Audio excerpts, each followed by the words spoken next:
Why is Luke Skywalker considered to be one of the most iconic and beloved heroes in cinematic history? Is it because of this?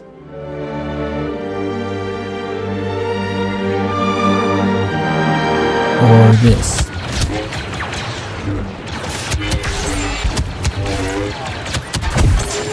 This? You want the impossible. I don't believe it.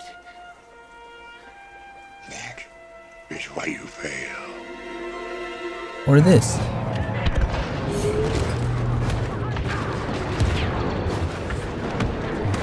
Luke Skywalker is a legend among Star Wars fans.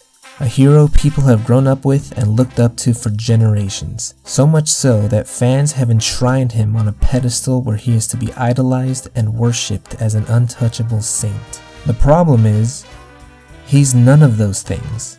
He's just a person like us. It's an intimidating and frightening thing to know there are people out there who look up to you, people who call you their role models. Think how much pressure that would put on anybody. It could make you feel like you're destined to fail those who commend you. It happens all the time with celebrities, athletes, and historical figures. Did you know that Martin Luther King Jr., the most famous leader of the civil rights movement, was known to have frequently engaged in adulterous sexual adventures?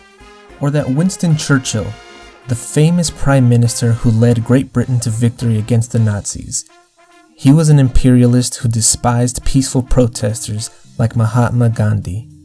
This doesn't mean their regrettable actions should overshadow their achievements, but rather show us that no hero, no matter how honored or acclaimed, is without flaw. In the original trilogy, most fans would describe Luke Skywalker as optimistic or hopeful, always seeing the good in people and someone who never gives up. You might even say he was naive or impulsive. Luke in The Last Jedi, however, is an aging man who cut himself off from the galaxy and has completely given up all signs of hope. This is not the same Luke. He's changed. Something's happened to him. And many fans have come out of The Last Jedi to defend their childhood hero, claiming this was bad storytelling on writer-director Rian Johnson's part, that the filmmakers simply did not understand Luke Skywalker, that they failed to portray him accurately and consistently. But let me explain exactly why that is not the case. Luke undeniably is not the same. He's older and wiser, and much more deeply steeped into the Force and the ways of the Jedi than he was in his early 20s. People's personalities change as they grow older and can absolutely become unrecognizable. Your views on life change with newfound experience. There's this old saying, ignorance is bliss. As one becomes more informed and knowledgeable, they become cynical and jaded by the disappointments of reality. After defeating the Empire, Luke traveled the galaxy to learn everything he could about the Jedi. Maybe he didn't like what he found. If you strip away the myth and look at their deeds, the legacy of the Jedi is failure. Any writer who's had to sit down and flesh out their characters after answering several long lists of the 100 most important things to know about your character knows that if you answer enough questions, eventually the character takes on a life of its own, becoming a fully realized character. From that point, the story begins to write itself, putting the writer on a journey they never expected the story to take them on. If you think that sounds pretentious coming from me, why don't we hear it from a real master storyteller?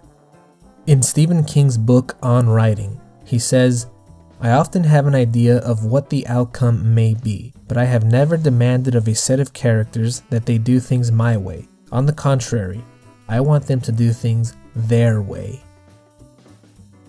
Storytellers are simply the architects. Their only job is to write what happens, to create the situations, and then sit back and watch how the characters react to these obstacles and challenges.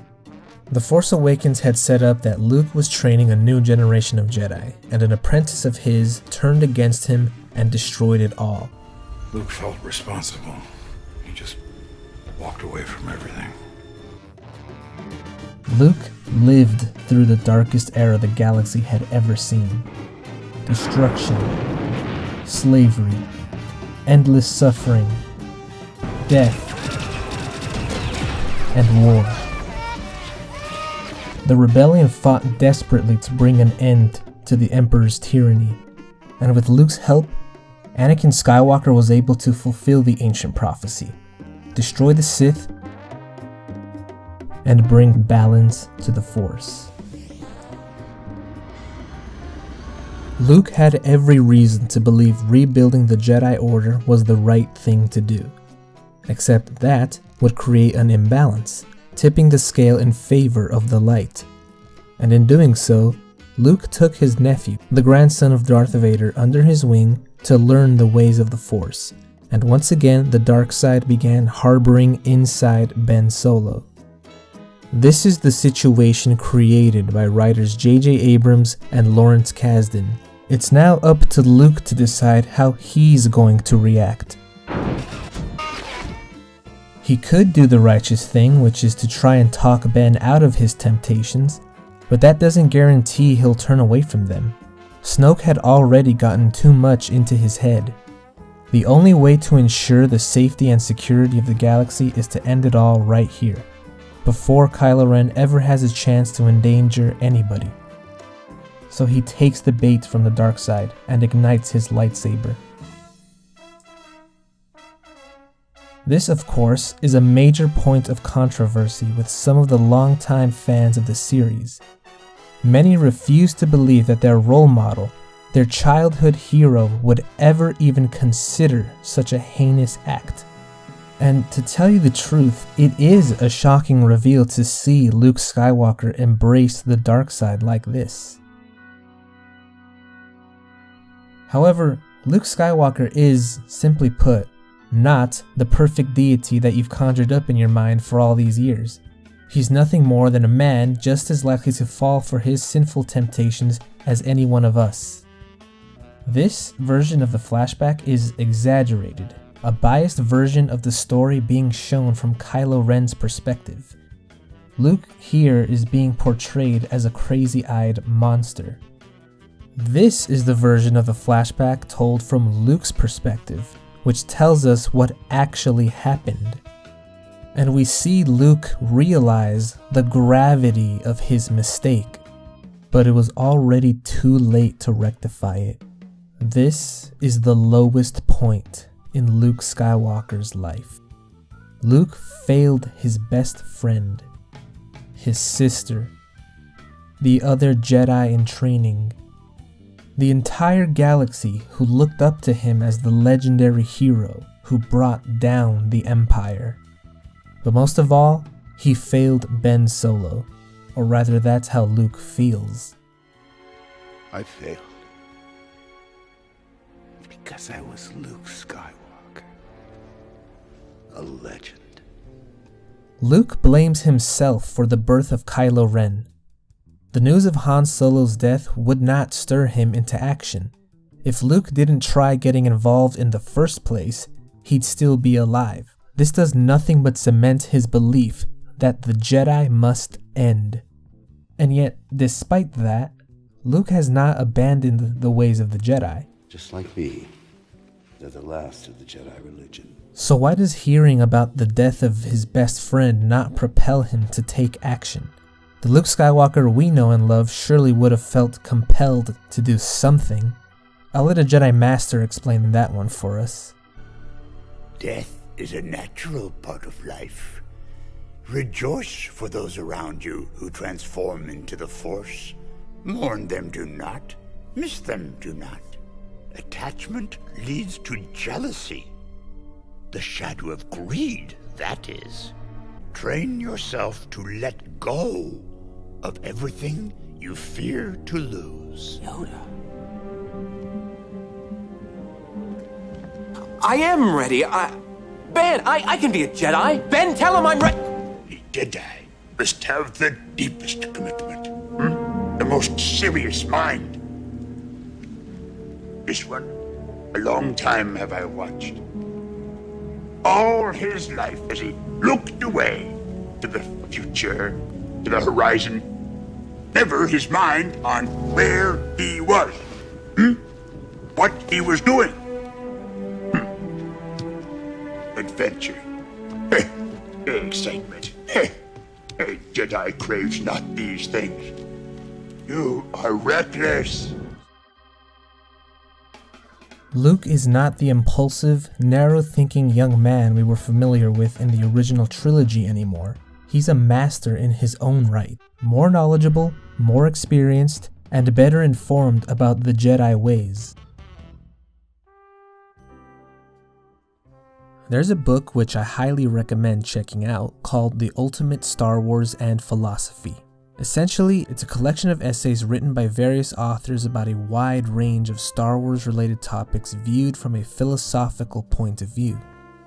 One of the chapters of the book analyzes the Jedi Order and compares it to the school of philosophy known as Stoicism.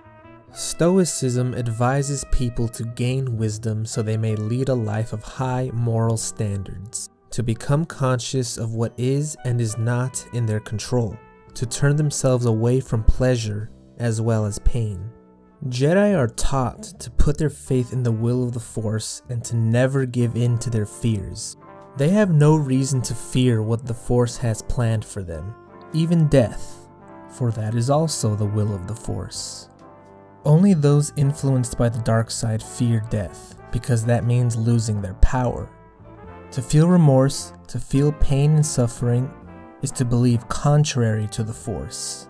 Anakin Skywalker assured his transition to the dark side by failing to understand this philosophy.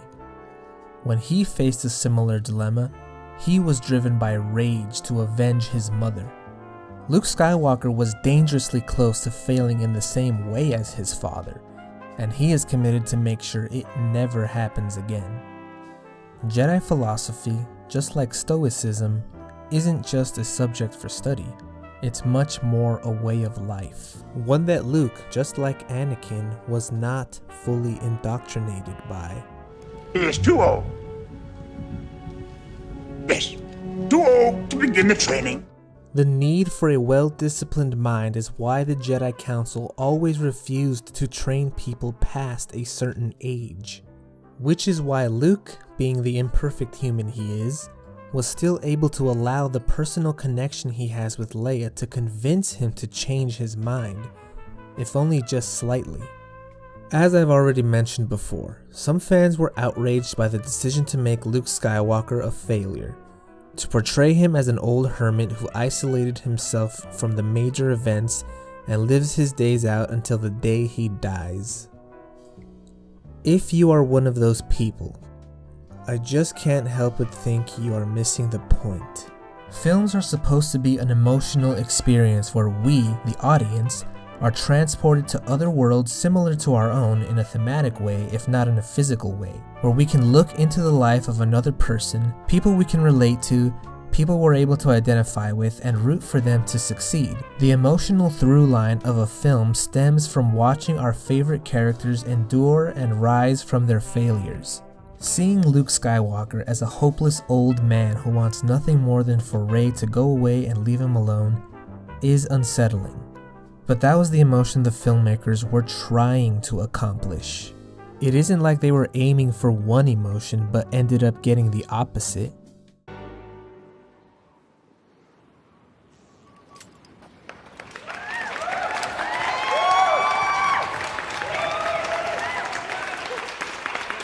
You think what? I'm gonna walk out with a laser sword and face down the whole First Order? What did you think was going to happen here? You think that I came to the most unfindable place in the galaxy for no reason at all?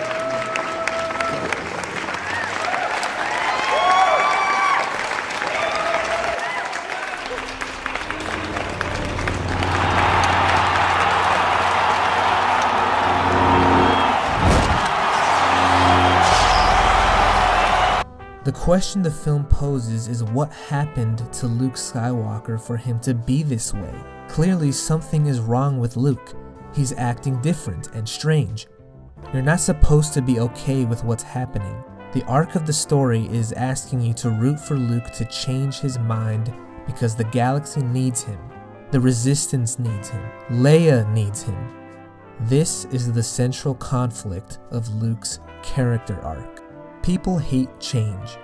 Characters resist change. Out of resistance comes conflict. Out of conflict comes plot. There's a book by K.M. Weiland called Creating Character Arcs. The book breaks down character development into 3 basic steps. A character starts out one way with varying levels of personal unfulfillment and denial. The character learns some lessons through the story where he will be forced to challenge his beliefs about himself and the world, until finally the character conquers his inner demons, ending his arc. Obviously, there's a lot more to it than these 3 simple statements, but every story has its own variation of it. A character starts out one way. Teach them a lesson. Break their spirits so they'll never dare try to cross our borders again. As king of Asgard. But you're not king! Golly, Bob, howdy. Oh, shut up. In a couple of days, everything will be just the way it was. They'll see. They'll see. I'm still Andy's favorite toy. Try to show a little respect. Okay. I mean, what's so wrong with kids? Oh, Ellie, look, they're noisy, they're messy, they're expensive.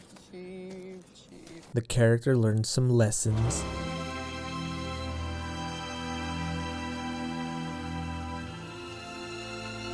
No, don't leave! You gotta help us, please! You don't know what it's like! Now come back! Hey, Kay!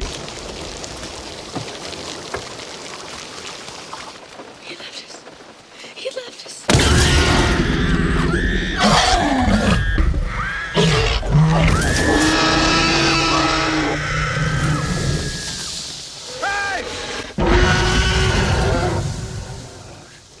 The character conquers his inner demons.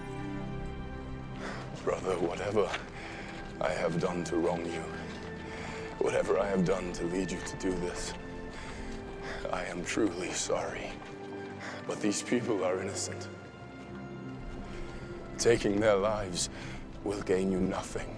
You've got wings! You glow in the dark! You talk! Your helmet does that whoosh thing! You are a cool toy! As a matter of fact, you're too cool. I mean, what chance does a toy like me have against a Buzz Lightyear action figure? All I can do is... There's a snake in my boots. Why would Andy ever want to play with me?